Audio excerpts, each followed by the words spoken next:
Hey there, so today we have another review. This is a new beer from Dogfish Head.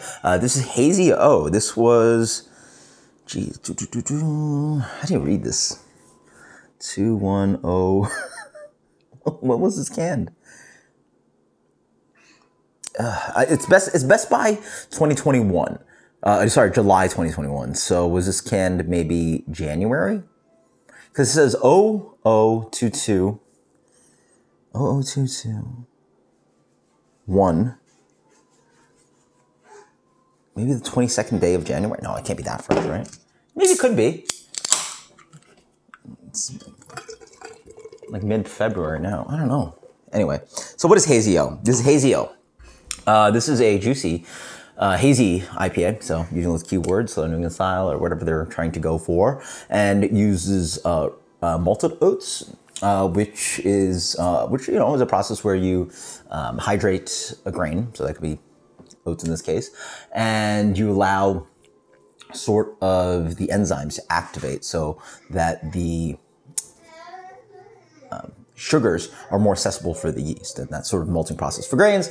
And so that's generally used for barley, but you can do that for oats. They also have rolled oats in here, which are literally your instant oats, and they literally will push the oats through like heated rollers, and that allows for gelatinization temperatures to occur, and that makes it easier for the oats to be used in the brewing process. Otherwise, if they're not pre-gelatinized, well, generally, for the brewing process, it's actually fine. They're grains you need to pre-gelatinize, but gelatinized is basically, you've seen how like goopy oats can be. And so when you roll the oats, the hot water sort of has, in your mash can access those sugars and break everything up and sort of have the enzymes activate and everything.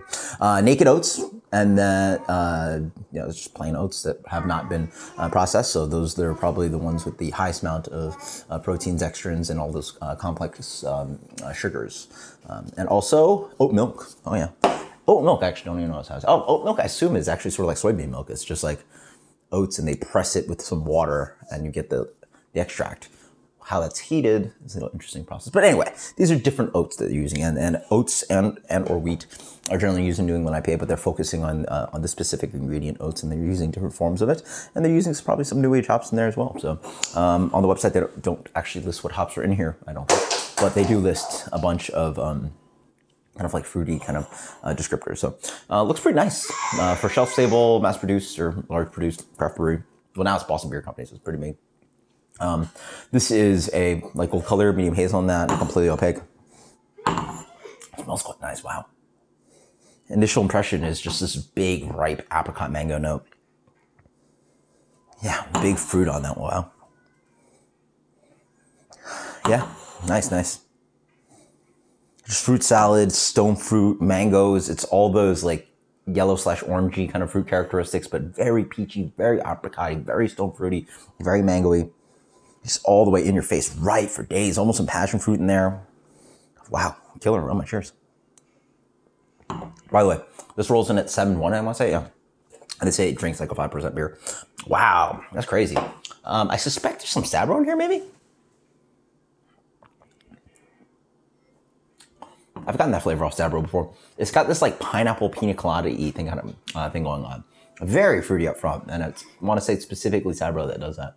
Has a little bit of that kind of like dry character on the back end. It is that kind of large brewery production hazy, right? It's not that full cream, high residual sweetness, sweet kind of thing. It's that fruity, aromatic up front. You get that kind of pale character of the malts in the middle, so familiar, but then it's dry. Like a lot of these beers that are produced by large breweries are dry beers. Highly suspect there's Sabro in here. There's like this minty dilly kind of character that is very familiar with Sabro too. Killer aroma, fruitiness is quite obvious up front. Again, it's got that like big pineapple / coconut blast up front. And then it's got yeah, it's herbal too. Dill might be a good descriptor, but it's like dry and herbal. Dry, earthy, herbal. It's like throughout the palate. It's got a solid amount of like this kind of like lingering dryness, which pushes onto a little bit of bitterness on the back end. But yeah, very dry beer. Good drinkability. I mean, it's what you expect. If you like, what's the beer? Yeah. If you like something like Sam Adams New England IPA, you're going to like this. Surprisingly, they're in the same company. They're on the same roof. Okay. It makes a lot of sense. So anyway, if you like that beer, you're going to like this one. Wonderful aromatics, good appearance, nice fruitiness up front. Again, post some comments if you know if there's sour in here. And tastes like that, but quite nice. Again, it's very dry though. Like if you really want something dry, you're going to like this.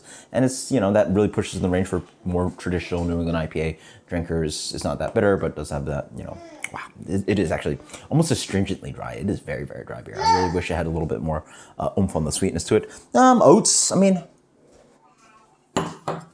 nice fluffiness on the mouthfeel, but again, part of mouthfeel is, the residual sweetness of the beer. And has a nice, creaminess to it, but it doesn't, it doesn't sing like, oh man, this is clearly an oat beer. I mean, it has just so much pale character to it, right? Like when beers have such high percentage of wheat or oats, you can sort of tell it's not like full barley, or like, the barley flavor is not there, the rich breadiness is not there. So it does lack like malt character, which is, I guess, their goal, because if you eat that much oats, there's really just a huge lack of malt character. It really drinks more like oat milk and like just oatmeal. Like it just has a pale, very bland kind of thing going on,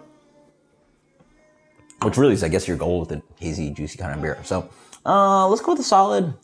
This is a good beer. Solid beer. 87. 87. That is Hazy-O from Dogfish Head. Quite nice. I like it. Try it out. Until next time, guys, let me know what you think. Later.